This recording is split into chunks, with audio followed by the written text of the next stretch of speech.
Hello and welcome to Haman Nature. I am Adam Haman. Today I'm joined with Bob Murphy by Bob Murphy once again. Um, there is absolute craziness going on in the world with Israel and Iran and Trump and nuclear weapons and bunker busting bombs and a whole lot of crazy conversations regarding all these things. And we break everything down in a very interesting fashion on this one. You do not want to miss it. Please enjoy.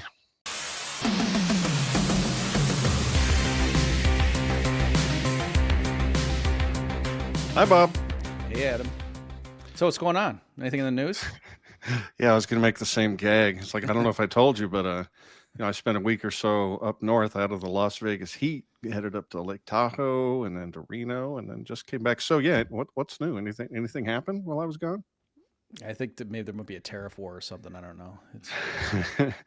Yeah. So, ladies and gentlemen, we have a few clips to inform our discussion of what has been going on, which is pretty momentous. You want to say anything about them, Bob? Bob curated most of these clips, so Yeah. So Adam and I, folks, are at a disadvantage right now because with the way our crossovers work, and we get the high production value for you folks that I'm sure you appreciate, but that means there is a lag. Like we're certainly not just live streaming this, and so as we're recording this, it is June 23rd. Trump has just come out saying that he brokered a ceasefire. It's a weird ceasefire where like Iran has to stop and then Israel still gets like 6 more hours to do whatever they're going to do. So it's kind of a weird ceasefire. I don't know what's so weird about it. Every fourth or fifth word was capitalized. I mean, all in caps. Yeah, So it's a weird tweet for sure. um, but even there, it's like, okay. And the last two times, like Trump earlier said, okay, we're negotiating. And then, oh, haha, sneak attack. And then also, all right, well, we're going to take 2 weeks to, oh, no, we're not. So for all we know, as Adam and I are recording this, there's a third wave or something, or there's, SEAL Team 6 is actively decapitating the remaining heads of state. Who knows? But my point is, given that, yeah, as Adam said, I thought, I've been binging on a lot of this stuff. And so we're grabbing various clips and we'll try to present commentary that is a bit more timeless, as it were, just on these broader themes, so that regardless of what happens in between the time we're recording this and then you folks are listening to it, this will still be of some relevance to you. I think I'm going to call Trump's new foreign policy style the pull my finger approach. I got you. All right. Let's dive right in. Agreed? Yeah, so this first clip we're going to play, folks, is Tulsi Gabbard recently tweeted it out, and this was from her March testimony in her role as the Director of National Intelligence. And so, and the tweet that she sent it out with is this was on the heels of various, anti-war people saying to Donald Trump, hey, why are we going along with Israel on this strike when your own DNI said back in March that that Iran is not pursuing nuclear weapons development. And Trump's, kind of threw under the bus and said, well, I don't care what she said, that, I know that they have been, and that's why Israel's justified in this. I think when they were asking Trump, it was when Israel had struck, but the U.S. at that point, it was still unclear whether the U.S. was going to, help with aggression versus just knocking down stuff trying to hit Israel in retaliation. Okay. And so then, and Tulsi was kind of quiet, and some people were saying, is she going to resign? What's she going to do? And so then she comes out on Twitter and says, leave it up to, I'm paraphrasing, this is definitely the spirit of what she said, like, leave it up to the media to mischaracterize what I said. Everything that I said back in March is completely consistent with what our president is saying right now. The latest intelligence says that Iran could be weeks to months away from having a working nuclear device, something like that.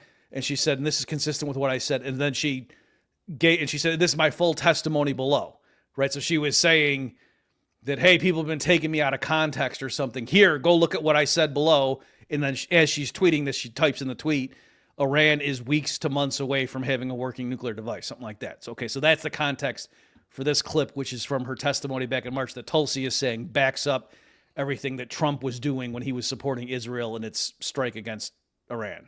Yep. Here it comes. Iran continues to seek expansion of its influence in the Middle East, despite the degradation to its proxies and defenses during the Gaza conflict. Iran has developed and maintains ballistic missiles, cruise missiles, and UAVs, including systems capable of striking U.S. targets and allies in the region. Tehran has shown a willingness to use these weapons, including during a 2020 attack on U.S. forces in Iraq and in attacks against Israel in April and October 2024. Iran's cyber operations and capabilities also present a serious threat to U.S. networks and data. The IC continues to assess that Iran is not building a nuclear weapon, and Supreme Leader Khamenei has not authorized the nuclear weapons program that he suspended in 2003. The IC continues to monitor closely if Tehran decides to reauthorize its nuclear weapons program. In the past year, we've seen an erosion of a decades-long taboo in Iran on discussing nuclear weapons in public, likely emboldening nuclear weapons advocates within Iran's decision-making apparatus.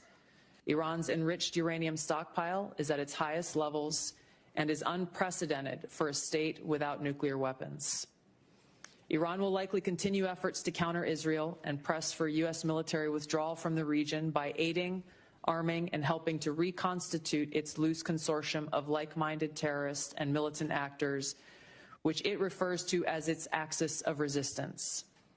Although weakened, this collection of actors still presents a wide range of threats, including to Israel's population, U.S. forces deployed in Iraq and Syria, and to U.S. and international military and commercial shipping and transit.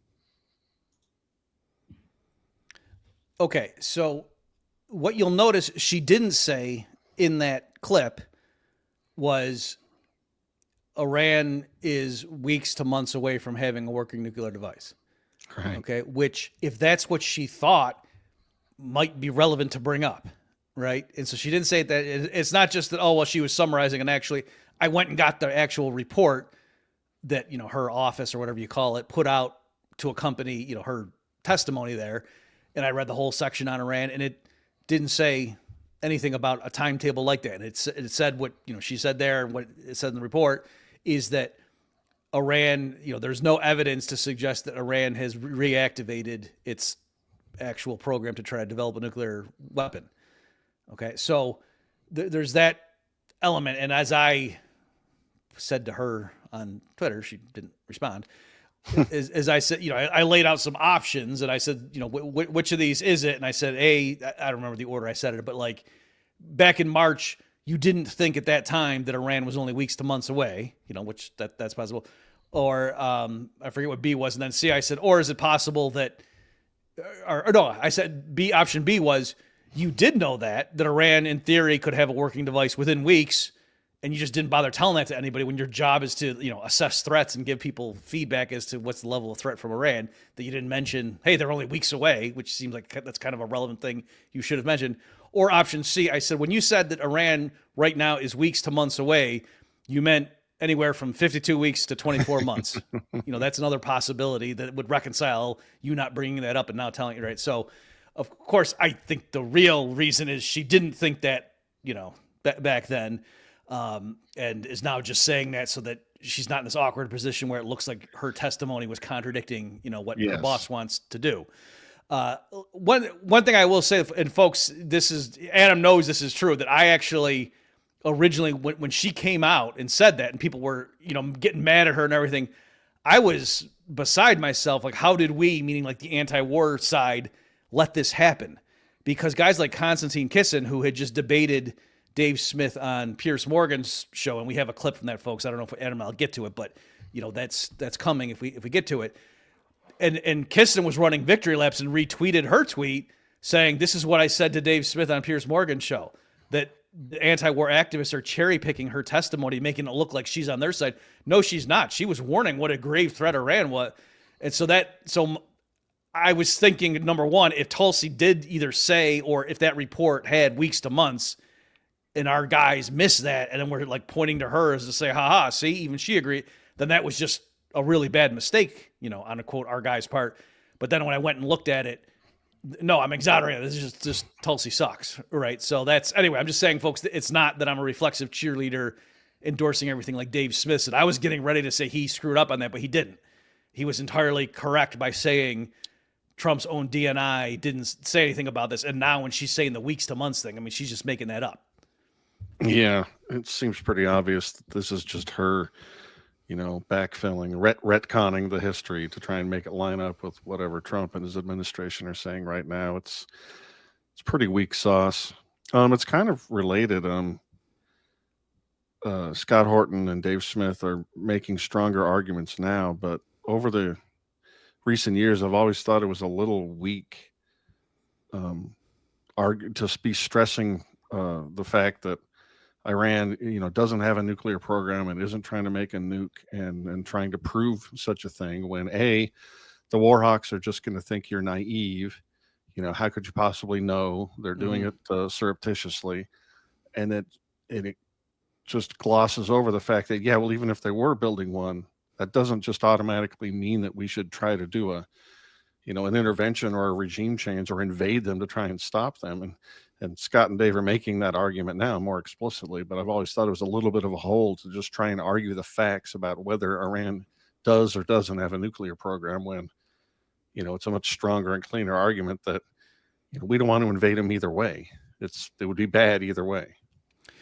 Right. And you always run into this problem when you're trying to argue with people and to decide like how much of their own case should you concede, like to show that, even on your own terms, it's step 8, because then for one thing, if like the step 8 flips on you, then, you have to bet it looks like you're, changing your argument when technically it was like, well, I conceded the other stuff for the sake of argument when I thought I had you, but now I got to not concede that because otherwise I might lose the argument. Right. So there is that element. It's sort of like with the climate change stuff. I was always uncomfortable with the people who were against, carbon taxes and other things putting so much weight on, global warming is just a big scam Al Gore invented. Because like, well, what if it turns out it isn't? Does that mean all of a sudden you want to have, the UN impose carbon taxes on everybody? Exactly. And so if at that point you're like, oh, well, what I meant was, then you look like you're an idiot, so that was partly why I was trying to build out the case to say, even if it, if global warming is as bad as some of the alarmists are saying, it doesn't follow that therefore, we should give Klaus Schwab control over our gas tank. So I'm agree with this stuff. Now the war critics who were citing Tulsi 3 weeks ago, as we're recording this, is like, see, now they're like, oh my gosh, she's just a war pig. What a sellout. And you can't trust her. It's like, but you were relying on her 3 weeks ago. So I get that it's saying, even Trump's own DNI is saying blah, blah, blah. But in any event, yes, they should have been more careful, I think, and to say, just because the experts say this, but for what it's worth, the CIA doesn't even agree with this. Not that we trust the CIA, to be clear. Yeah, for sure. Yeah. In general, it's just always wise to not get drug into the weeds or into the mud. If you have a nice, clean argument, with solid footing, stay there. Yeah.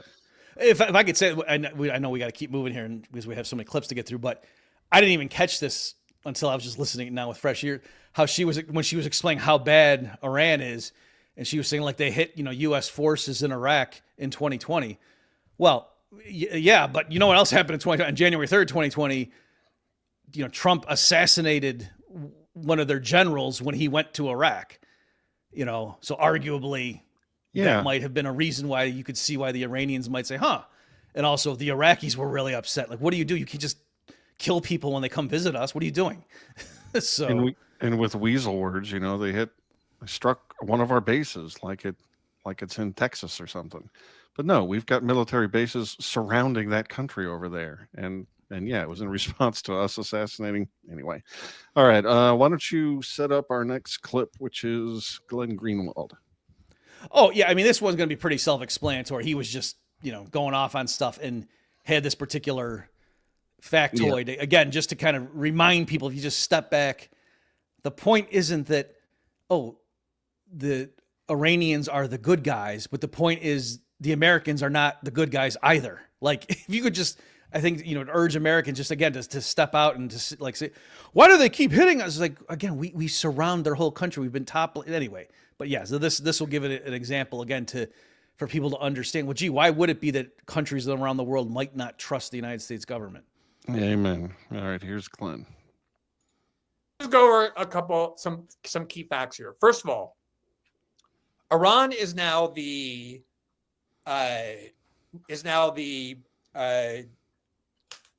eighth Muslim majority country that the United States of America has bombed and or invaded, but bombed in the last 15 years. So from Obama to Trump to Biden to Trump, we have now bombed 8 different Muslim majority countries: Iraq, Afghanistan, Somalia, Libya, Syria, Pakistan, and now Iran. I think that might have been 7. I think I might have missed one. Let's just get that list here right, because I think it's such an important point to consider. Yeah, it's Afghanistan, Iraq, Syria, Libya, Somalia, Pakistan, and Yemen, and now Iran. So that's 8 countries. In 2016, Obama's last year in office, he bombed all 7 of those countries. And now Trump has added Iran to the list. So that's 8 different countries the United States has bombed in that region just in the last 15 years alone. So one thing that I'm noticing, if I'm understanding him correctly, he could have just said in the last 9 years, right? Because he said in 2016, Obama hit all 7, and now we're adding it. So he could have even made the statistics stronger. It was interesting to notice, like, he actually lost track and he had to go look it up because there's so many I can't even keep track of them anymore. Right. So again, and people can argue the merits of each of those individual cases, but you start to see like, wow. And also, when people are throwing around claims like, oh, Iran is the biggest state sponsor of terror in the world, and the U.S. its actions have led to way more deaths than anything anybody's alleging Iran did. The difference is we think, no, when we bomb countries and kill a bunch of people, that doesn't count. We're the good guys. And it's like, hey, sucks to be you. Too bad your rulers are bad guys. So any people that die because of what the U.S. does, it's, empire or whatever, that doesn't count. Even though from, their perspective, the U.S. government kills way the heck more people than any of their operations have done. So again, I'm not saying they're the good guys and we're the bad guys. I'm saying maybe everybody in this, has blood on their hands and is therefore probably not the good guy. Yeah, whether you're a Hatfield or a McCoy, you can construct a narrative where everything you do is righteous and good and all the horrible things the other side has done. All right, our next 3 clips are from an amazing conversation that you might have heard about between one Tucker Carlson and one Ted Cruz. Shall we just leap into them? Yeah, I mean, I'll just say at the outset, so I think one of these clips, folks, kind of went viral immediately, and Twitter was both defenders and opponents of Cruz were jumping in, and so we can comment on that. The other 2, they're going to stand on their own and be self-explanatory, but I thought it might be good. I'm curious, Adam, if you and I have a quick discussion on them because it is relevant to like U.S. foreign policy, and it was interesting to see just how Cruz views things. Yep. All right, here we go. Don't know the population at all. No, I don't know the population. You don't know the population of the country you seek to topple? How many people live in Iran? 92 million. Okay. Yeah, How could you not know that? I don't sit around memorizing population tables. Well, it's kind of relevant because you're calling for the overthrow of the government. Why is it relevant whether it's, because, it's 90 million or 80 million or 100 million? Why is that relevant? Because if you don't know anything about the country... I didn't say I don't know anything about Okay, what's the ethnic mix of Iran? Okay, so that, folks, was the clip that was going viral, in case you don't know. You want to take the shot at that?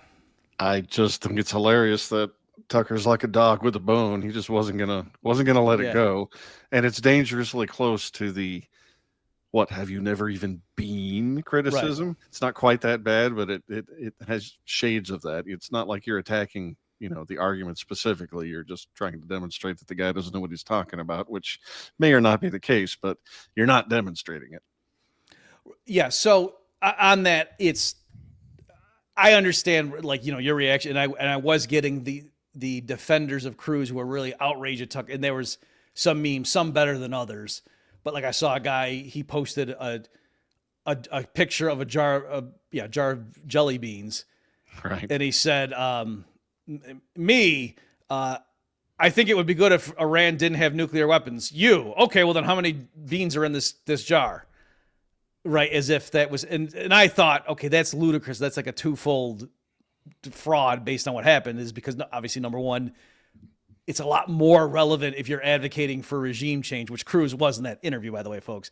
He wasn't, and to say, well, shouldn't, how many people roughly are on the side of this country that you think we should, go topple their government? Because that's relevant to say, like, is this going to, possibly lead to a bunch of refugees, or a gauge of their military strength? Is this a good idea? Right. So that's way more relevant than how many jelly beans are in this jar. But also, if I just finish, the equivocation of saying, oh, all I'm saying when I want regime change is I just don't want Iran to have nuclear weapons. And so if you're against massive war or huge airstrikes, that means you must be for that. And the analogy I used was, okay, what if somebody says, hey, are you against teens having premarital sex? And I say, yes.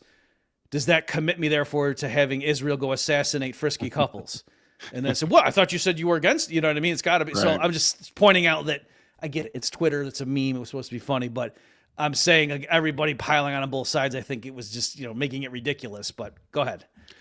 Yeah, and just to support what Tucker was doing there, Ted Cruz is advocating for regime change in Iran, and he was bragging that he was against the Iraq war that George W. Bush did and what Obama did in Libya. And one of the reasons he was critical of it is because when you topple regimes, you don't know what's going to happen.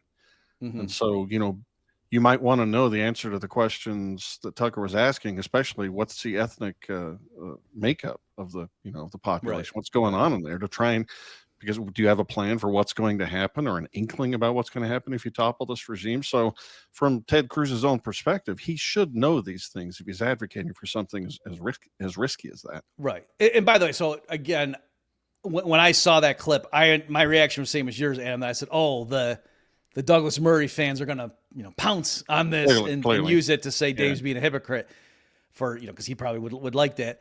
But on the other hand, just to make sure people aren't, they are distinct in the sense, Tucker wasn't saying, have you ever been to Iran? Well, then how could you possibly know? He was saying, no, it's clear there are important things that one ought to know before making the case that you don't know. So if Douglas Murray had said to Dave, okay, well, how much, rough ballpark, what percentage of food do you think has been blocked from getting in? And Dave said, I don't know, you tell me. Then that would have been a pretty bad show by Dave's part. You get what I'm saying? Whereas Dave was saying, yeah, I haven't been there, but I think I'm making a case. If you have been there, then tell me what argument I'm saying that's wrong. So again, it wasn't, Tucker wasn't saying, well, how can you know their population by relying on a census that's on Wikipedia? I need you to go over there and do a head count. Otherwise, exactly. I don't, that would be more analogous to what Douglas Murray was saying. Exactly. All right, let's play the second clip here. Same conversation. So whether it's securing the border, whether it's the insanity of COVID lockdowns and the vaccine mandates, whether it is the Second Amendment or the First Amendment, you and I agree on a ton of stuff. The 20% where we disagree, I do think is meaningful, and it's mostly in the foreign policy space. And what I would say, if you'll allow me to get a little theoretical, and then I'm happy to get specific. Yes. For a long time, people had perceived two different poles of Republican foreign policy. There have been interventionists, and those have been people like John McCain and Lindsey Graham and George W. Bush. And there have been isolationists. And the most prominent of those have been Ron Paul and Rand Paul, and there are others. And people perceive those are the two choices. You got to be one or the other. I've always thought both were wrong. I don't agree with either one. The way I view my own foreign policy... I'm with you, by the way, for whatever it's worth. I agree with you. Okay, good. I don't know who set up that binary, but there are lots of choices, actually. People sort of naturally fall into, I think they want to classify people, and they're like, okay, you're one or the other, and you got to be all or nothing. And the interventionists, it seems, have never seen a country they didn't want to invade, and that doesn't make any sense to me. And the isolationists, I think, don't take the threats to America seriously, and I think that's naive, and it doesn't work. And so my view, I consider myself a third point on the triangle. And what I describe that as is that I am a non-interventionist hawk, which sounds a little weird, but what do I mean by that? I mean the central touch point for U.S. foreign policy and for any question of military intervention should be the vital national security interest of the United States. How does this make America safer? How does this protect Americans? If it does, we should be strong. And actually, another way of conceiving what I'm saying, I'm speaking theoretically, but Reagan referred to it as peace through strength. And actually, I think Donald Trump's foreign policy is very much what I'm describing, a non-interventionist hawk, where he understands that, and I think this is historically true, the best way to avoid war is being strong. That weakness and isolationism, I think, encourages war. So going back to regime change, where you started in Iran.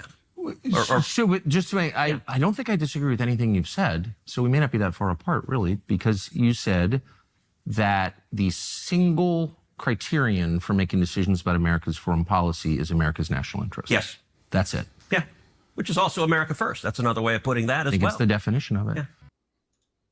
Ted Cruz is such a snake. Can I go first? Yeah, oh, totally. It's a completely preposterous framing that an interventionist doesn't see any country they don't want to invade or bomb. Well, no, nobody has that position. Even John McCain and John Bolton don't want to invade Luxembourg, when they wake up some Saturday morning. And not even Ron Paul or Thomas Massie or Rand Paul or I don't care what's going on. They could be loading the nuclear missiles and fueling them in the silos, and I wouldn't do anything to try and stop that because I'm a non-interventionist.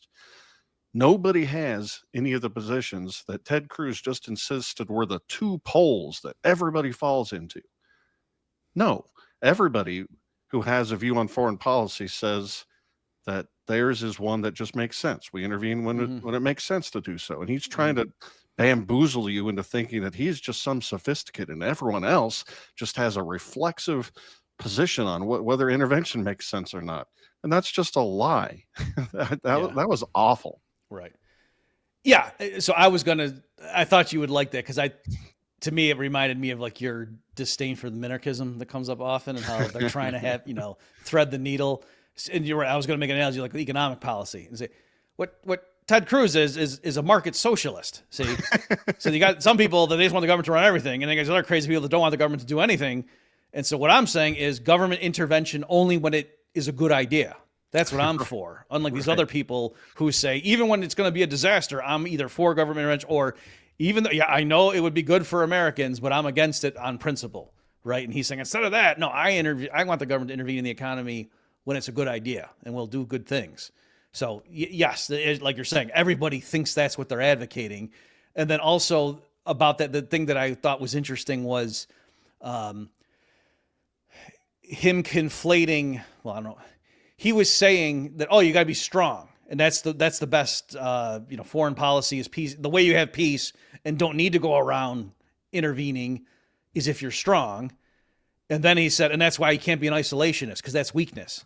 And I'm going to say, no, what I picture, this isn't what I'm a pacifist as you know, Adam, but in terms of me just predicting if some Western country went full Rothbard, I think they would have some pretty badass weapons. They wouldn't be strategic nuclear devices placed on ICBMs that would go kill 10 million people. Because can you imagine the lawsuits that would be tied up in the anarchists? Couldn't do that. They wouldn't be able to afford it. But any country that was stupid enough to send their status military in there would just be, it would be what I said in Chaos Theory. I said it would be like the Vietnam War with the technological roles reversed, right? Imagine that somebody with the technology of the Viet Cong trying to invade the United States. That's what it would be like, because of course with the defenders had the advantage given what they were doing and how they could do hit and run and whatever and just wait out the opposing force, even with the stronger, technologically superior country coming and couldn't do it. So I'm saying that's what it would be like. Or, I just came back from Pork Fest. Why do they call it the Porcupine Freedom Fest? Why do they adopt the porcupine as their mascot? Because it doesn't go out picking fights, but it's you don't want to mess with the porcupine. It's just not worth it. Yeah. And so that's the point is, right, it's the real strong thing and I think the real way you guarantee peace for your people is you're incredibly strong and you don't go around fighting anybody. And you just say, don't mess with us and we won't mess with you. Kind of like Switzerland. It was right next to Nazi Germany. They didn't mess with it. But Ted Cruz doesn't want to think along those lines because he is an interventionist. And if he wasn't being such a snake, you can use those words intelligently. Like it does seem to be the case that there is a group of politicians that tend to overestimate the good that can be accomplished with military interventionism. And they tend to discount the costs, the blowback, that you tend to get bogged down in quagmires when you do things like this. They overhype. I don't know what reason. Maybe they're in, shills for military industrial complex lobbyists or those of foreign countries. And there does seem to be another group of people that tend to think it's wiser to not get involved as a people, as a nation, as a country, that in general, you make your nation, your citizens weaker and poorer and more prone to being blown to bits and committing suicide when you don't just reflexively adopt that policy. And that would have been a useful way to group people into buckets. But no, Ted Cruz had to lie in order to make his version of bellicosity seem so sophisticated, unlike these rubes. And that offended me. Yes. By the way, I meant to say this at the outset and I forgot that because it's really hot up here, even up in Massachusetts where I am. And so, but because I was worried the AC would be messing with the sound, I just turned it off. So as this episode progresses, I'm going to be sweating bullets and it's going to look like, oh, Bob, so really the Iranian money's dried up now and you're starting to be nervous, right? You're starting to sweat. The grift is over. But that's what it is. Also, it's just to clarify the record. Yeah. Ron Paul is not a pacifist. Right after 9/11, he advocated letters of marque and reprisal. Do you remember that? Old school remedies for what had just befallen like us. there will be a bounty placed on these, Al Qaeda members, and we will compensate you with, I don't know if he was going to use voluntary, not taxpayer money. I forget what it was, but the point, folks, being even Ron Paul wasn't just saying, well, we should turn the other cheek. He was saying, no, these people hit us, we can go hit, but you don't just start bombing cities. I love that he used a method that I had to go look up with an extra weird E after the Q. Anyway, all right, here's our third clip from Tucker Carlson and Ted Cruz. And one of the points about the Cold War, look, nobody in their right mind wanted a shooting war between America and the Soviet Union. The two biggest nuclear powers on Earth firing bullets at each other is really unhealthy for human beings. Same thing is true with China. Nobody with any sense says, hey, let's go to war with China. That's really dumb, and a whole lot of people could die. But the Cold War showed we've got lots of tools short of sending the Marines to fight against a regime. And one of the most important tools is the bully pulpit.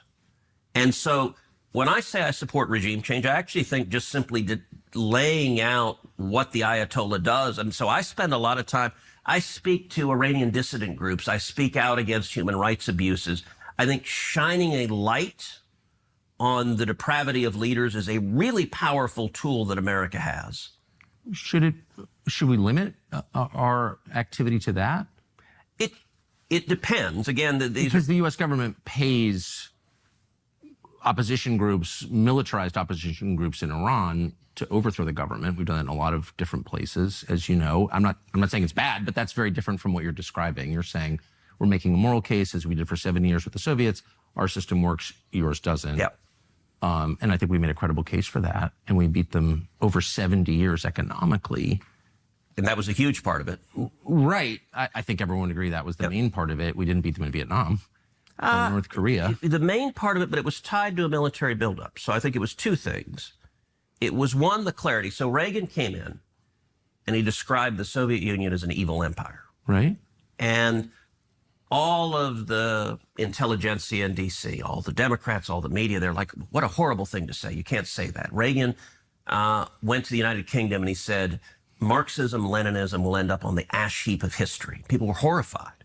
They asked him, all right, what's your strategy in the Cold War? He said, very simple. We win, they lose. And that was all viewed as sort of a Philistine simplicity. And I think it was exactly right. And laying that out, speaking, do you know the backstory behind the Berlin Wall speech? Yeah, I do. Yes. You probably know Peter Robinson, who was a speechwriter. Yes.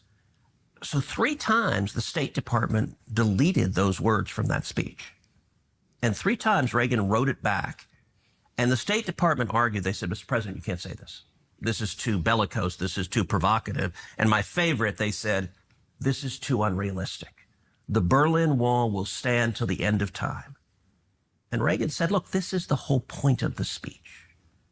And less than 3 years after Reagan gave that speech, the Berlin Wall was torn to the ground. And it wasn't knocked down by American Army tanks. We didn't shoot missiles at it.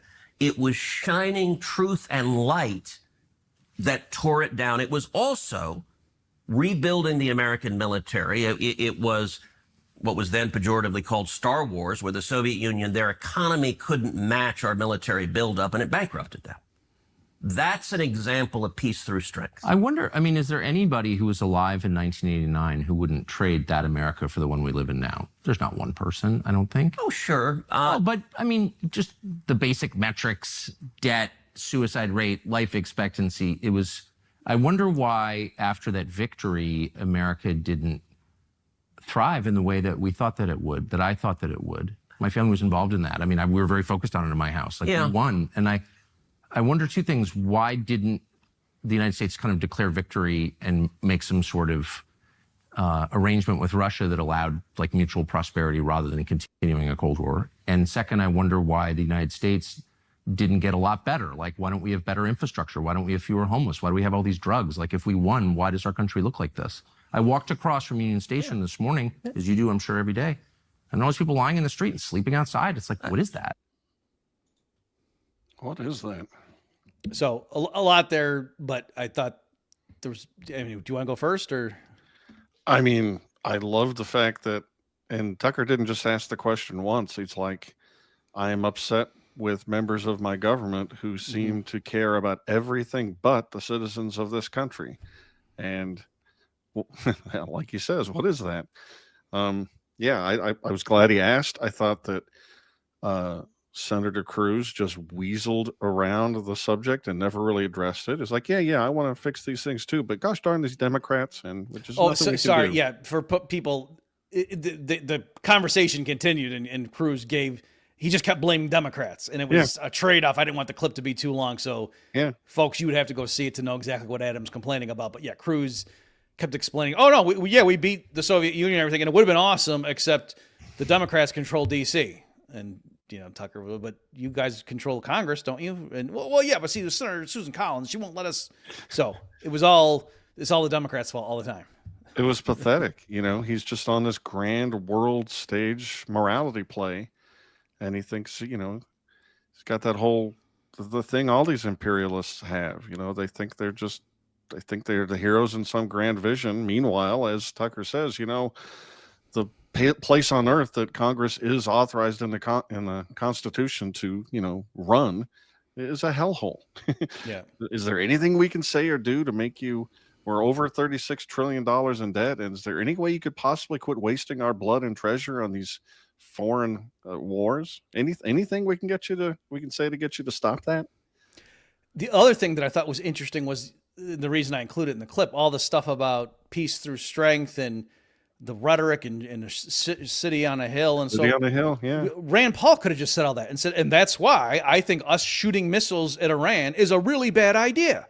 Right. Reagan we didn't use tanks to, it was just weird that Cruz is going through all that. And then it's like, and so therefore, now in fairness, at that point, the U.S. had not fired missiles and sent bombers to Iran. So that's perhaps why Cruz thought, no, this is what I'm defending. But I'm pretty sure right now Cruz did not come out saying, Mr. President, I mean, ultimately the decision is yours because, of course, as everyone knows, the Constitution gives the president the power to declare war. But still, as a mere senator, I don't mean to challenge your judgment, but Ronald Reagan didn't use this to win the Cold War. He didn't directly. So why do you feel the need? No, I didn't check, but I am certain Cruz did not say that. Yeah, they sound like they're elder, peaceful statesmen in the mold of Reagan or, John Quincy Adams or Washington or Jefferson, but that's all to placate people. What they really want is more money and more war. And aren't you guys sick of it? I'm pretty sick of it. Bob, are you sick of it? I am. And again, it's snake is a strong word that you use, but I won't say you're wrong. But it is so frustrating. Like, it'd be one thing, you know, because he's a smart guy too. Right? He's not just some buffoon. And so I would like to have the argument because, yeah, that's what I would say. You know, if I'm trying to give more practical advice, that, yeah, just lecture. And also, too, the lectures to the rest of the world about why you shouldn't oppress your people and why you shouldn't be an empire would sound more reasonable if the U.S. government were not itself an empire, running an empire. And if, you know, they also didn't prop up corrupt regimes when they were allied with our interest. You know what I'm saying? So, yes, if the U.S. government actually were run the way, like, you know, Ron Paul would want, or if there were Ancapistan out there, there would be plenty of moralists writing from behind their protective, you know, defensive bubbles generated by the Acme Corporation with no capital gains taxes, and that's why they would invest in such technology. And, you know, writing screeds about the non-aggression principle, and, you know, and that would, they would have some plausibility. Yeah, absolutely. You've got me a little self-conscious about me using the S word on Senator Cruz here, the snake word. But then I remember that in this very conversation, much like Douglas Murray did to Dave Smith, when pressed on, you know, defending this warmongering, Cruz insinuated that Tucker Carlson was an anti-Semite for even caring about this issue. Right. Yeah. And I'm like, are you warmongering monsters ever going to stop using that tired old tactic? They just reflexively throw it out like it's, you know, kryptonite or something, and you can sneak away from Superman coughing, you know, because he's poisoned. Why do they keep doing that? When are we going to quit allowing this childish name calling racist trope to keep working? It's so pathetic. Yeah, we don't actually have that clip, folks, but yeah, that did happen. It's in there. Yeah. And to his credit, like, Tucker didn't just let that go. He called him on it, so it was pretty awkward. It was. All right. Our next clip is Dave Smith taking a whooping to one Ben Shapiro. Do you have any lead in for this one, or? Yeah. So here, I thought this was perhaps the single best part of the problem episode I've ever heard. I was listening to this driving up to PorkFest, and I was, yeah. So some of the kind of, it's not going to be embedded in this clip. We just grabbed one clip for you folks that I thought were, you know, Dave really made a great independent point that I hadn't considered, but just kind of showing the flow of it. But the context is Ben Shapiro, for a while now, has occasionally referred to Dave, like, without naming him, you know, to be some like, comedian. Yeah, some comedian that was on the Joe Rogan show, or this person and his guest, you know, that kind of stuff, without actually naming him. And, you know, one or two times you could say, oh, maybe he just legitimately doesn't know who he is. But after a while, it looked like, no, he's consciously not doing it because, I don't want to give this guy a platform. Like, I'm Big Ben Shapiro, who's this punk, you know. But at this point, when Dave came out, you know, saying I shouldn't have voted for Trump and he should be impeached for these things that he's doing with, you know, vis-a-vis Iran, that's when all the neocons came out. And I don't know if, like, literally a memo went out or something, but they all just started denouncing him by name. And so Shapiro hits him, and then Dave comes back. And the title he gave to this was the funeral of Ben Shapiro? Something like that. Something like that, or Ben Shapiro's funeral. I think it was the funeral. So anyway, I thought it was a great episode. We'll just give you a little taste of it here. Let me tell you something. I remember Ben Shapiro from the first time Ben Shapiro ever came on my radar was in 2012 when Ron Paul was running for president, and he attacked him in the most vicious way. The guy who was against all of the terror wars from the very beginning, the guy who was against the Patriot Act from the very beginning, the guy who got everything right while Ben Shapiro got everything wrong. He called him an anti-Semite and a racist and a loon and all these things. Never went back and apologized, never corrected the record. That's who this guy is. There, let's keep playing. And you know what I voted for? This. And you know who represents that view? The President of the United States, who, on the afternoon of June 17th, put out on Truth Social the following statement, all capital letters, unconditional surrender, exclamation point. So is that not America first? Or it wasn't America first when America asked for the unconditional surrender of Japan. It wasn't America first when America sought to end. I mean, no, how pathetic is that?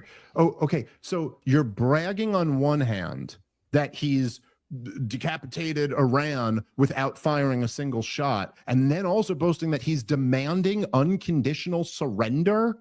Okay, let me if you want to argue that demanding unconditional surrender from Japan was America first somehow, that anybody who's familiar with the history of the term America first, think about the inversion of language here. That was America first, demanding an unconditional surrender from Japan, by the way, against the wishes of 5-star General Dwight D. Eisenhower, who didn't want us to drop the nukes, thought it would be horrifically inhumane and completely unnecessary, and that Japan was willing to negotiate a surrender anyway. That's just a 5-star general, though. I mean, what does he know? Next up, Ben Shapiro. But so that's it. So we're demanding an unconditional surrender. Well, one thing I'd say that demanding an unconditional surrender from Japan and now demanding an unconditional surrender from Iran, well, does seem to imply that America's at war now, doesn't it? Usually parties who aren't at war don't demand unconditional surrenders from the other. By the way, like there's so much here that's just so ridiculous, the war propaganda, because you have to understand, right? Like in the worldview of the war hawks, this is just like World War II. Every single war is just like World War II, but it's nothing like the wars in the last 25 years. You understand that, right? Going to war with Iran has very little in common with Iraq and Afghanistan and Libya and Syria and Somalia and Yemen or Niger or Pakistan. There's very little in common with that, but it's just like World War II. You see that? There's a slight difference, a couple, I would say. I mean, this isn't the type of thing that will ever stop Ben Shapiro from supporting a war, but Japan attacked us. That was a big part of the calculation before we demanded that unconditional surrender now, wasn't it? Okay, so what's funny is that might seem odd to people if you haven't been keeping track. You're like, yeah, we just bombed the crap out of what? Because there was a brief period, folks, where Israel, while the Trump administration was ostensibly negotiating with the Iranians in good faith, and then Israel attacks, and then some Israeli sources said, oh yeah, the Americans knew all along we were going to attack and we got the green light from them. And they were just sort of, pretending to be negotiating so that the Iranians wouldn't move their scientists and, military leaders out of the way. But technically the U.S. had not yet joined. And for that brief period, people like Shapiro and others were going, you anti-war, you guys are such hysterical lunatics. Everything's always World War III. We're not even at war with Iran right now. Israel just hit them. We didn't even do anything yet. What are you talking about? Why don't you just calm down, guys? Take a chill pill. And then at the same time, we're not America. You guys get to determine what MAGA is? I mean, Trump just tweeted out unconditional surrender. I think he knows what MAGA is all about. And so that's what Dave was just pointing out there, that they were simultaneously arguing the U.S. is not at war with Iran and Trump is such a bold, badass leader demanding unconditional surrender, just like we did in World War II with the Japanese. Oh, so you think the Japanese should have been allowed to bomb Pearl Harbor and just we do nothing? Is that what you think, Dave Smith? That's what they were trying to, and that's why Dave's like going crazy. Yeah. It's funny. I mean, you see it all the time with these people. They reveal themselves with the slip of the tongue. We bombed Iran when it was supposed to just be Israel. We have total air dominance over Iran. Wait, what? Us? We stopped this, we stopped that. I'm sorry, Adam, but I just want to make sure the audience might think what you mean is, oh no, it's our government, not us. No. What Adam's referring to is during the Tucker Carlson thing, when Ted Cruz, he slipped and said, oh yeah, we did such and such, meaning the U.S.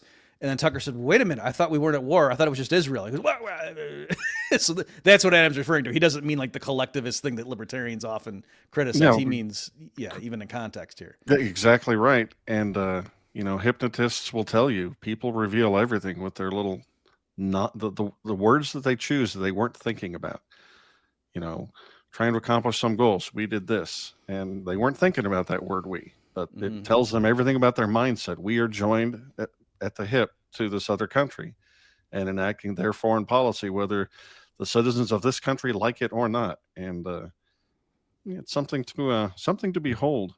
Also, can I just mention the thing with the America First? I mean, Dave just kind of did it as an aside, and I think he just decided it's not worth going down that tangent. But again, the Orwellian nature here. So the guy, I think it was Josh Hammer is his name, tweeted out something, and he was like, unlike the isolationist segment of the MAGA movement that's trying to impose like Lindbergh-esque isolationism on the MAGA movement or something, the true fans of Trump know that America first means being bold and blah, blah, blah, blah, something like that, right? And, you know, trying to define and say America first does not mean isolationism. It means being strong and everything. And then like Dave said, that Shapiro in that clip literally trying to equate America first with the U.S. government dropping atomic bombs on Japan and then demanding unconditional surrender, when no, the original America First movement was a group of people who didn't want the U.S. to go into another crazy European bloodbath. Yep. Right. It was in the 30s. That's when the movement came up, and Charles Lindbergh, once he joined, you know, be on the committee, was like the most popular member. And so I tweet all that out, and I thought, should I put in another thing, you know, like the linked tweet saying in before, but Bob, Charles Lindbergh was an evil Nazi sympathizer. And I said, no, that's not even, I'm not good. But no, then of course, you should do some research on Lindbergh. Like, yeah, thanks. I know that doesn't change what America First was all about. Okay. Yep. Very good point. All right. Our last clip is Dave Smith debating Konstantin Kisin on Piers Morgan's show.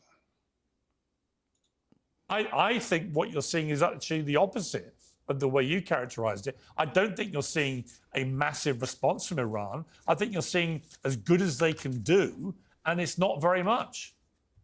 Well, look, I mean, this is what remains to be seen, and we don't know. But in 2007, when Dick Cheney was trying to push George W. Bush into war with Iran, it was the Pentagon who stopped George W. Bush from doing it. And it was them who said that we do not have escalation dominance over Iran, essentially meaning that we have, you know, we still have thousands of troops in Iraq right now. We have bases and embassies all throughout the region that they can touch. Now, we'll see, I guess, Piers. I guess we're going to play this game. I guess we're going to play this incredibly risky game. I agree, it's high risk. For no reason, essentially, from the United States of America's interests. And, you know, look, this stuff, I'm sorry, I just find this to be too ridiculous. All of the intelligence is saying that they don't have nuclear weapons and they're not pursuing nuclear weapons. There is one country, one government in the Middle East that is not a member of the non-proliferation treaties that has nuclear weapons secretly. And it ain't Iran, it's Israel. I mean, it is so ridiculous. Well, I agree, it's absurd. As you know, I agree. Look, I agree. I don't understand how Israel is allowed to continue pretending they don't have nuclear weapons. Also, But what are you saying? Are you saying Israel, Iran should the... develop nuclear weapons to compensate for that reality? Or no, what? no. What I'm saying is this, okay? Whenever you guys talk about this, even already, and Piers, I got to say, I thought you were a little bit guilty of this right after October 7th, understandably, perhaps so. But even right now, whenever we talk, it's all about the Israeli perspective, as if we're all Israelis. Oh, Israel can't take the risk that they have 60% enrichment. Israel can't get this wrong the way I could change my mind about supporting Donald Trump. I guess Israel can get it wrong when they lure America into a war, when they pump out propaganda saying that Saddam has weapons of mass destruction. That's okay when they get that one wrong, but they can't get this one wrong. Okay, fine. Why are you blaming Israel for that? It was your own government lying to us about that. I was protesting against the war in Iraq exactly the same way you and Piers. I think we all oppose it. But it was our government's lying to us. It wasn't about Israel. Why is everything that happens in the world the fall of Israel Day? This is such a blatant straw man. I didn't say everything in the world is the fault of Israel. I'm saying they were also guilty of this. But why are you putting the emphasis on them when George W. Bush and Tony Blair were using their bully pulpits to make this point to a far wider audience than some guy in the Middle East called Benjamin Netanyahu? If you think that I am removing any of the blame from George W. Bush or Tony Blair, I assure you, you're wrong, and you don't know what you're talking about. I've been blasting them for years. They're war criminals who should be in the Hague. I agree. That is not the issue. We are talking specifically about the nation of Israel right now, so I'm talking about their responsibility. And why is it, by the way, that this is always a one-way street? You know, I hear all the hawks constantly being like, Iran said this, Iran threatened this. What about the threats in the other direction? Maybe Iran feels like they don't have a choice to not. So look, Muammar Gaddafi, Iran is on the list of 7 countries that are supposed to be overthrown. The U.S. government went and overthrew both of their next door neighbors, invaded the countries and destroyed them after putting Iran on the axis of evil list when they had nothing to do with 9/11. And then when Muammar Gaddafi denuclearized, they went in there and overthrew him in the most violent, brutal way, was sodomized to death by a pack of madmen. Maybe Iran also feels that they can't get this this one wrong. Why are we doing this? This is a country that poses no threat to the United States of America. And if you guys want to like try to like hang on the fence here and go, hey, I'm not telling Americans what to do. I think Israel should do it on their own. But that's just a fantasy land. They're not doing it on their own. They're doing it with our weapons, with our intelligence support, with our money, with us protecting them from a retaliation strike, and at least possibly with our president using negotiations to dupe Iran into thinking that they weren't at risk. I mean, that's what Benjamin Netanyahu says, and that's what some other reporting says. Maybe that's not the case, but either way, he pretended like he was afterward. So no, none of this is being done without America. Boom. Yeah, so I just grabbed that, folks, at the last minute and said that because Dave was so fired up and just, firing all cylinders. So let me just emphasize, because as we're recording this, folks, on Twitter, a bunch of people are running victory laps and like citing Dave Smith by name as the biggest loser here is him. Because again, Trump came out and the story is no casualties except the people in, Tel Aviv and Iran that died. Other than that, though, no casualties from the Iranian strike on the U.S. base in Qatar. And apparently the Iranians and Israel are having this ceasefire that the U.S. brokered. Interestingly, I saw at least one report that the Iranians were telling some, or if it was the BBC or somebody saying, "What are you talking about? We didn't agree to anything." They're just making this up, but I don't know if that's true or not. But in any event, and people are saying, the only thing hurt here is Dave Smith's credibility. Like I saw people, citing him by name. But again, partly why I like that clip there is, you notice this was from a few days ago. Dave is railing against them for saying, "What do you guys, man? You." Pacifist wussies, you isolation. The U.S. isn't even involved right now. Israel can just do this on their own. What are you talking about? And so they were totally wrong about that. You know what I mean? That was disproved. And yet it's not like they say, okay, yeah, we did get that one wrong, but still, in the grand scheme of things, the Iran couldn't have a nuclear. That's fine. But because, Dave was saying Iran might retaliate and hit U.S. troops. And also there's some, I'll try to say this quickly, Adam. I realize I'm ranting here. I saw some people arguing against Dave, and they're saying you're trying to have it both ways, that if Iran doesn't retaliate and do what thus far looks like it happened, folks, is that Iran did shoot some missiles at the U.S. base in Qatar, but through back channels kind of like gave them a heads up, and so that nobody ends up getting killed, and so that the Iranians can show like their people like, oh yeah, we're just going to take this, let these people, we're going to show we're strong, but realizing we can't like kill 50 U.S. service members, or otherwise they're going to bomb the crap out of us. So, and Davis trying to cite that as we speak here and saying, okay, but I thought they were these irrational actors. We can't allow them to get a nuclear device because unlike the Soviet Union or North Korea, who can have nukes and know not to just, start going around nuking London and, Manhattan and whatever, that, the Iranians can't be trusted because they're just crazy religious nut jobs. They want to get to heaven and have 70 virgins. So that's why we got to do it. But yet they do understand, we better not hit their base too hard and we better warn them through back channels. So Dave's trying to do that on the one hand.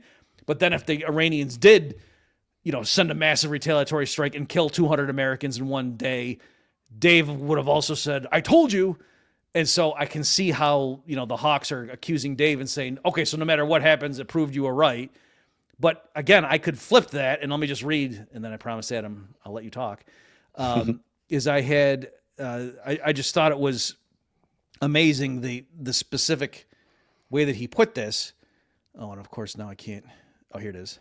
Okay, so Dinesh D'Souza on June 22nd said, I hear Iran will do this or that, Strait of Hormuz, sleeper cells, but Iran cannot act without considering the U.S. response. Iran has no viable options. Everything they do will bring intolerable pain. So they're likely to do nothing. This is the logic of deterrence. Okay, so he said that after, the U.S. hit them, the Operation Midnight Hammer or whatever. And so then I said in response, please pick. A, Iran can't be allowed to get a nuke because unlike the USSR or North Korea, they aren't guided by self-interest and would immediately detonate it in Tel Aviv. Or B, we don't need to fear blowback on this strike because Iran understands the logic of deterrence. Okay, so my point is that, yeah, I mean, at least the way Dinesh D'Souza just framed that, is also unfalsifiable. That no matter what happens, like in other words, if Iran does nothing, he's going to say, see, I told you, they're a bunch of paper tigers, and that's why Israel was correct and the U.S. was correct in bombing their nuclear facilities because we achieved our objective without any blowback, just like we said. But if Iran had gone nuts, Dinesh would not have come out and said, oh, maybe bombing their nuclear site was bad. No, he would have said, see, this is why, if they're this crazy with conventional weapons, all the more so we can't let them get nukes. Right? So again, it's, yeah, Dave can frame it both ways, but so would the Warhawks. It's like nobody would ever say, oh yeah, I got that one wrong. So grand summary here, what I would not have had a problem with is if I saw Dinesh D'Souza or people like that saying, you know, guys like Dave Smith or whatever, they're right. Maybe Iran will retaliate and kill hundreds of U.S. troops. But you know what? They've been funding terror attacks throughout the region all along. You know, some hundreds of, I mean, the claim is that Iran's responsible for like 600 of the U.S. deaths, military deaths in Iraq. Okay, I don't know if Scott Horton would, disagree with that or whatever, but I'm saying that's what the Warhawks, when they say Iran is the leading sponsor of terrorism, that's the kind of stuff that they're pointing to. So again, this idea that Iran couldn't possibly hurt us, well, no, the whole case is they have been hurting us. They've already killed hundreds of U.S. troops, and that's why we can't let them get a nuke. And so it would have made sense to me if Dinesh D'Souza said, yeah, maybe they will, but that just, all the more reason we got to stop them now. And, war is tough, and taking the beaches at Normandy, yeah, we lost a bunch of guys, but the point was it would have been worse to do nothing. You know what I mean? Like, there's a way you could frame it so that you're not just blatantly contradicting your own talking points, but that wasn't stopping anybody on Twitter. Yeah, I agree with all of that. And Dave has just been on fire lately. I love that clip. He was great in that debate. He did another one recently, Zero Hedge, hosted by Matt Gaetz against some Warhawk blowhard. I don't remember the guy's name. I have a serious question for you, Bob, and I'll be very impressed if you can answer it. We're recording this Monday, June 23rd, 2025, and I think you'll agree with me. What you're seeing out there on social media for the people who love what Trump just did and are backing, this war in Israel and everything that's happening. Trump is celebrating this massive peace is going to break out, and the two sides are having a ceasefire, and look how great it was what I just did. And I'm mystified because nothing has changed except to make things worse. You've seen the pictures of what looks like a convoy of trucks leaving that Fort Out place before the bunker busters get there, and it looks like they took out everything of interest, or at least enough of it so that they can still make nukes if they want to. And now you've got Vladimir Putin today told Iran's foreign minister that he's ready to help the Iranian people, whatever that means. And you've got Russia's ex-president Dmitry Medvedev, who's the current deputy director of the Security Council over there, saying things like, not only can Iran now just continue to build nuclear weapons, and they have good reasons to, but other people might just hand them nuclear weapons now based on what Israel is doing and what the U.S. just did. So I'm wondering who on earth who is in favor of all this intervention can possibly be running victory laps when nothing has changed that I can see that's solved the situation. From Israel's point of view, Iran's still a horrible threat. And, whatever hornet's nest the Iranian regime is, you just stuck a stick in there and rattled it around. So why do we believe that Trump's a 9D chess genius and has figured it all out in pieces, mission accomplished, George Bush style? I think it's insane. And I think it's so insane that I don't even understand how they could be pushing this narrative. What am I missing? I'm just relieved. I thought you were going to ask me the population of Israel. I was going to say, I don't go around memorizing population figures. Yeah. So by the way, on that point, before I forget, again, just how dishonest everybody is. When that thing was going, I saw some of the Cruz's defenders coming in and going, "What's the big deal? He knew the range." And be like, "What are you talking about? No, he didn't. He knew the range after Tucker." Right. After Tucker told him the number, he was able to say a number higher and lower than that. Yeah. But no, it's not that before Tucker, and Tucker even gave him an option to say ballpark, or, I forget the exact, but ballpark. Yeah. Cruz did. Yeah. I mean, I wouldn't surprise me if he had, what I think if Tucker had really been devious, he would have said, oh, 28 million, to see if Cruz went, oh, really? I thought it was higher than that. You know what I mean? Where he's like, okay, so what does it matter if it was 25 million or 32? And then he was like, no, actually it's 92. And okay. So anyway, to answer your question, right. I mean, again, this is silly, but so what? Everyone's throwing out stuff. Look at what the Israeli government is doing and has done to Gaza. I mean, it is crystal clear that they're just saying, all right, the world hates us at this point anyway. We're going for it. We're clearing that place out. I mean, again, folks, if you look at the photos of that, it is not like, oh yeah, every 10th building has some damage. No, there's places that just as far as the eye can see, it is completely leveled. And so, you know, it certainly looks like they're just saying we're taking this opportunity, you know, to do this. I've seen newspaper clippings, just as Adam and I were getting ready to do this recording, of certain Israeli officials saying things like October 7th was a miracle because it, you know, gave us the opportunity to, you know, do what needed to be done now in Iran and stuff like that. You know, so to answer your question, Adam, and all that, like Trump recently, you know, tweeting the crazy thing about regime change and saying, well, yeah, I mean, if the Iranian regime is bad, why wouldn't you want regime change there? Like, he didn't say, and that's why I'm sending in the Marines, but he's, I don't know, if posting on Truth Social, I don't know, you don't use the verb tweet for that. So I'm saying that, yes, this idea of regime change is not something that Dave Smith invented as a boogeyman. Like, clearly there's lots of people. Iran was on that list, is the only remaining country on that list that Wesley Clark said he saw, and this is what they were going to try to take out. And they've done 6 of them now, and this is the 7th one that's remaining to go. So I think you're right that I think there are plenty of people that want to just completely go in and replace that government with a more compliant one. And as you say, the official reasons, I mean, Trump was running victory laps and people, aha, war's all wrapped up. And Dave Rubin just tweeting the most ridiculous stuff about, I thought we were going to have World War III. When it was like 36 hours after the, you know, original bomb drops, as if, as I pointed out on Twitter, I mean, after 9/11, I think it was October 7th when the U.S. went and invaded Afghanistan, right? So if you believe the official narrative, you know, would the Al-Qaeda be running around on September 12th and going, some people warned that it'd be a bad idea to attack the great Satan, but look at nothing bad has happened. So anyway, I mean, that's all we know was actually Dick Cheney who planted the explosives, but I'm just saying, go with the official story. So my point, Adam, yeah, on paper, even, like, I don't understand how this could possibly be construed as mission accomplished, therefore nothing needs to happen. Of course, what will happen down the road is if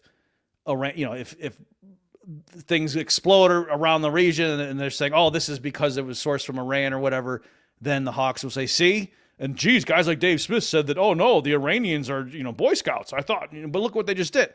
And what's so maddening about this is we don't have the counterfactual. It'd be like, you know, you're at a bar with your friends drinking, and then some guy just starts pointing at a guy at the end of the bar and saying, that guy's giving me a funny look. You're like, well, yeah, I think he's all right. No, he's saying he's good.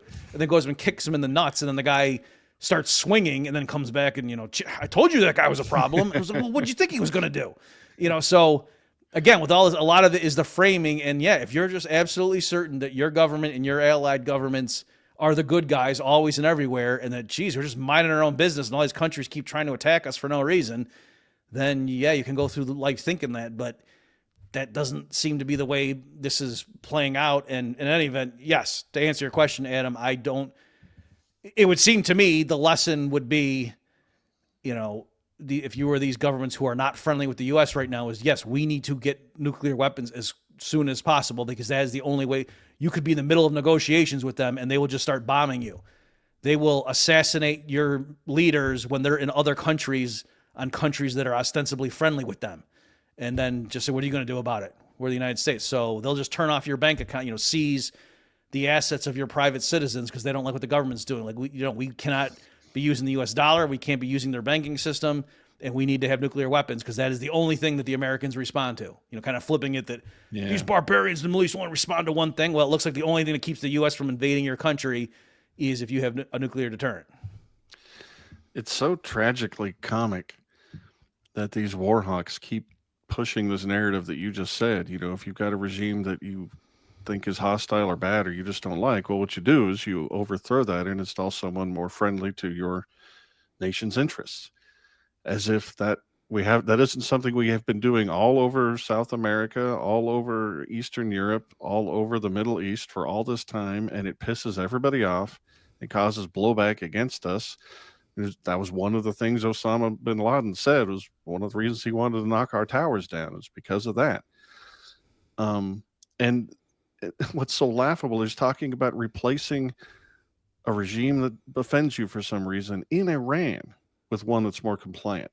Like, we didn't just do that in 1953, and that didn't lead to any bad outcomes, right? In 1979 up to today, I mean, in the same damn country, we already did this, right? And it caused a religious theocracy that opposed the violent, oppressive Shah of Iran so much that they turned into this militant, bloodthirsty, according to its detractors, viewpoint, and we're just, to the point where they're getting the Shah's kid on TV and like, this is the rightful king of Iran. Maybe we should just put this guy in charge. Yeah, it's like we didn't already do this. Is this Groundhog Day? What's going on here? I meant to say, I forgot because we got sidetracked on the minarchism point, but I think in Cruz's original clip that we were played there, where he was first buttering Tucker up and saying, we agree on something. You were heroic on the lockdowns, and I think the other one was like Biden's crazy immigration policies or border whatever, and he's buttering him up.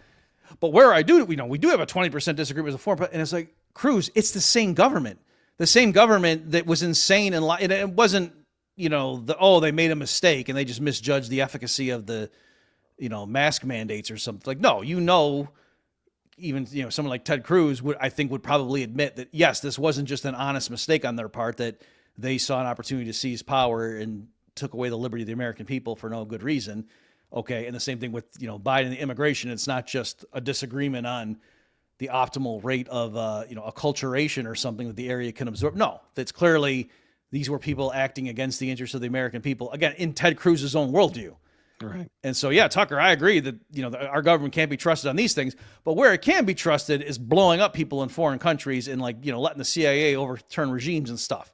Like, that's all above board. The same people that framed Trump for Russia collusion and all that stuff, if they tell me that Iran is weeks to months away from getting a nuke, then, I believe them. Yeah. It makes you wonder, people like Ted Cruz really believe that narrative, that if they don't have any cognitive dissonance in there, or whether they're just being nefarious. Did Epstein snap some awful video of Cruz doing something? Not accusing, just the people's behavior just seems pretty weird when they're just so pro-war all the time. And when in spots like this where it seems like it would contradict one of their basic worldview points. Yeah. Cruz, I think he's just a very good debater, and he's just saying whatever he needs to. Right. And there he was, like I said, trying to butter Tucker up. And Tucker, to his credit, even after getting praised like that later, was just so what's the population of Iran? How can you not know? It was just, oh man. I could barely watch that. It was so awkward. I will say though, on this issue of what do they have? Is it Epstein? I could be totally wrong about this. And folks, remember, I did not vote for Donald Trump, right? So I don't have any dog in this fight. Dave's the one that, had to walk it back or whatever. I'm telling you that May 28th press conference, when they asked him, apparently you had a phone call with Netanyahu last week or whatever, and asking, telling him, because they were threatening they were going to strike Iran. And, did you tell him to wait and give your negotiations time? And, and very Trumpian. And he said, I'll be honest, I did. Yes, I did. And he goes through and saying how, and he was getting worked up about, why don't we give this a chance or whatever to of course, we all agree they can't be allowed to develop a nuclear weapon, but let's give this process a chance so we can do that and we can verify and go in. He said, no trust, meaning I'm not just going to take their word for it. We're going to have inspectors there and go through and make sure they're not doing it. But he said, without violence, without killing, right? And he was getting all worked up. So maybe all of a sudden Trump was very subtle and was, being a great actor. I don't think so. I think he really did tell Netanyahu to back off. Then Israel went ahead and attacked anyway. And then Trump didn't want to look like an idiot. And so then, said, oh yeah, I was totally in on this. This was all our big ruse. Like, that's what I think happened. I could be wrong, but I think that happened. And then also when Trump originally said, we're going to wait 2 weeks to see if, once Israel attacked, then the Trump administration's official position was, we are going to take 2 weeks to think about this to see if we're going to join Israel in a further attack. And then like 3 days later or something, I forget the exact timeline, the Operation Midnight Hammer. And in between then, there were reports that Israeli officials were going to Washington and telling them, you can't wait 2 weeks. That's too long. So again, I don't, who knows all this stuff in the fog of war and disinformation and blah, blah, blah. Maybe that was all this big ruse to fool the Iranians into thinking they had 2 weeks to get ready when they didn't. I don't know, but I'm saying I have seen enough data points that it is possible that on both occasions, the U.S. didn't want to do it. And, Israel was saying, no, we're doing this. And you don't want to look like we did it without your permission, because then they'll kind of show the world you're not in charge. I don't know. But anyway, it's because what couldn't happen is Trump could not come out and say, yeah, Israel did that and I didn't want them to. And so now they're on their own. Like, there's no way he could possibly say that. And I think the Israelis knew he couldn't say that. And so if you run that through your head, okay, so why wouldn't they attack and then say, yeah, Trump was with us? And then what's he going to come out and say Netanyahu's lying? So I'm open to the idea, this is the last thing I'll say, that Trump got played and just could not believe the audacity of them doing that and then lying and say, yeah, he was in on it. And then, you know what I mean? Like, what would he do? Yeah, that's a good point. And the Israelis are real good at stuff like this, using leverage and tricks. And, I was kind of joking about the Epstein thing, but I mean, intelligence agencies have been using honeypots to trap people into creating blackmail evidence in order so that they can control them for as long as we've invented intelligence agencies. So, I mean, Mossad is supposed to be real good at this, right? Just as good as our CIA is. And, it would shock me if those two intelligence agencies weren't trying to use blackmail on people to get them to comply with whatever their agenda is. So yeah, I mean, it's well documented that J. Edgar Hoover, had recordings of various congressmen and stuff. And like anytime the FBI's budget or whatever could just go and show them, like, I have this on tape. Do you want me leaking this so everyone knows, you're banging your secretary or whatever? So it's, or even more like, your mail boy or something like your secretary's son. Right. Exactly. to be more incriminating back in the day. So, anyway, what was it? Who said it that like you can't be caught with a live boy or a dead girl? Yeah. I forget. Yeah. Anyway, but so again, folks, this isn't just, Adam and I are repeating stuff that we saw in some movie or something. I mean, this is well documented that like Hoover would spy on people and use that as leverage and that's partly why, he was so powerful during his reign. All right. Well, it's about that time. Is there anything else you wanted to tell the good folks?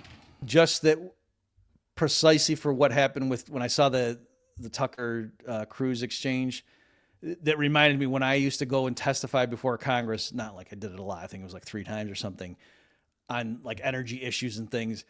Beforehand, I had this like a cheat sheet where I wrote out like, U.S. barrels of oil per day production levels. How much do we import? Just a bunch of raw facts that I knew if somehow this came up and somebody asked me this and I didn't know the answer and the cameras are going and I'm the chief economist for, the Institute for Energy Research, it's going to look pretty stupid. And so that's why I had that. And I would like before, I wasn't chit chatting or walking. Like I was just like cribbing and studying my notes before going. It never came up. Are you telling me, Dr. Murphy, that you can't answer how many vacuum cleaners I could run with 1 barrel of oil? Is that what you're really telling me? And we're supposed to believe your testimony? Yes. Well, I mean, do you want me to put it in BTUs because actually, look at that. My time's expired. Yeah, nice bluff. All right. Well, this was awesome, Bob. I'm very depressed by all this. I'd go back up to Lake Tahoe, but I'm afraid what would happen in my absence. Right. You were monitoring the situation and keeping things under control, and then you take your eyes off the instrument panel. Look what happens. Exactly. I can't shirk my duties. All right. Well, thank you, Bob.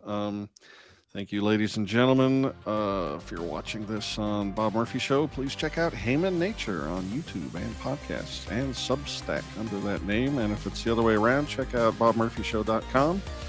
And unless the nukes start flying, we'll catch you next time. All right. Thanks, everybody.